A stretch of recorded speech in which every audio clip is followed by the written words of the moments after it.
everybody, what's up? KillJoy Jake here, and instead of having friends, I have horror movies. Today we're talking about the Orphan prequel. We have kind of a release date, but also not really. We're gonna get into all that in just a second here, but first I'm gonna need y'all to like this video and subscribe for more horror content. Also, please consider supporting me on Patreon. The link for that will be in the description below. Alrighty, now let's get into it.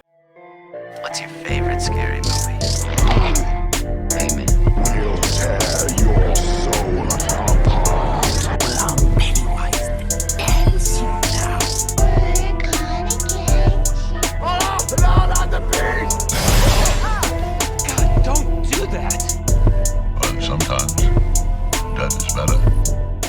So I've had a few people point out to me recently that if you look up the Orphan prequel online, there's a release date that pops up for it. It currently says January 28th, 2022, but any reliable source I can find out there is saying the exact opposite. I found an article from 3 weeks ago that says that the film does not have an official release date yet, and also David Coggeshall, the guy who wrote the screenplay for the movie, specifically says that he has no idea when it's going to come out yet. I had someone on Twitter tweet at me and say, at KillJoyJake1, it looks like Orphan First Kill has a release date, January 28th, 2022. To which the screenwriter replied on his official Twitter account, not that I'm aware of. And besides that article I was talking about from 3 weeks ago, there really has been no update on this film so far. Now here's the thing about the new Orphan movie though. I don't know if this is going to be one of those like big blockbuster horror movies that they want to release in the summertime. It's a prequel to a movie that came out like 11, 12 years ago. And I'm not saying that it's going to suck, but what I am saying is that it's not going to be a movie that like people are going to be flocking to the theaters to go see. Obviously there is a fan base excited for this film, but it's just not as big as, for example, like the new Marvel movies that come out next year. So in my humble opinion, I think they should release it on January 28th of 2022. But if they're going to do that, they gotta start marketing like right now. Unfortunately, DarkFilmz Productions though has had a bad history of marketing their movies. Their parent company, Silver Pictures, got into a lot of arguments with their parent company, which was Warner Bros. For a long time because they just like would not market their movies whatsoever. They essentially started teaming up with like other companies like Universal,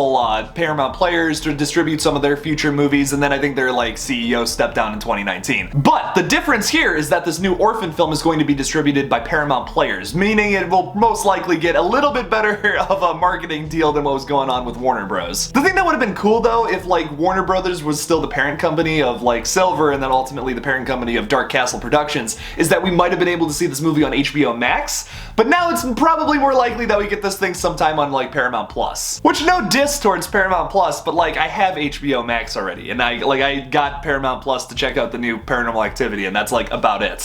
So considering what just happened with the new Paranormal Activity film, how it went straight to Paramount Plus, they didn't even have a theatrical release, which I'm kind of like on the fence about that decision, we might see the same thing happen with the new Orphan prequel, how it just might go straight to Paramount Plus. Personally, I really love seeing the Paranormal Activity movies on the big screen and in a room full of people because it's hilarious to watch a bunch of people get scared from jump scares. It's great. It's always a good time. I see all of the Conjuring movies, all the Paranormal Activity movies, Insidious movies, most Blumhouse films in the theaters for that reason. With the new Orphan film though, I don't know if it's going to be that big of a deal if it doesn't get a theatrical release, as long as it's somewhere for us to watch. That's really all I care about. I know that a lot of us are very excited for this upcoming film, but it might not get a theatrical release date. It is definitely something we have to talk about, and I'm definitely leaning towards maybe them just putting it straight to Paramount Plus. Not because I want it to go straight to Paramount Plus, trust me, I'd love to see this one in the theaters, but I just think that's the option that they're ultimately going to decide on just because it's a prequel to a film that came out like 12 years ago. Now, even though I keep saying that about how like, oh, this is a prequel to a movie that came out 12 years ago, in no way am I trying to disparage that original Orphan film. We still see pictures of Esther in pop culture nowadays. Esther left a pretty permanent mark on horror history in 2009, so I'm very excited to see what she does in her return. Or I guess like the prequel to what happened in 2009. You get what I'm saying. So we might not know if this film is going straight to theaters, straight to a streaming platform, or both, but I am very excited to see the film sometime next year. The director recently confirmed that we were going to get a trailer in October, but obviously that did not happen. So we are still kind of in muddy waters right now trying to figure out what is going on with this new film. I will try to keep you updated the best I can. I am still very excited for Orphan First Kill, but what do you guys think about it? Leave me a comment about the film down below. Thank you all so much for watching my new video on Orphan First Kill. Don't forget to like this video and subscribe for more horror content. Please follow me on Twitter, Instagram, and TikTok. Just look up KillJoy Jake and I'll come up. Please consider supporting me on Patreon, where you get to see a whole bunch of stuff early, like my podcast, my filming locations videos, and potentially Red Right Hand Part 2 sometime next year. Maybe. That's a a maybe. I'm not saying the release date is in stone yet or not. But you can check that out by clicking on the link in the description below. Thank you all again for watching, and as always, don't forget to kill it out there, y'all.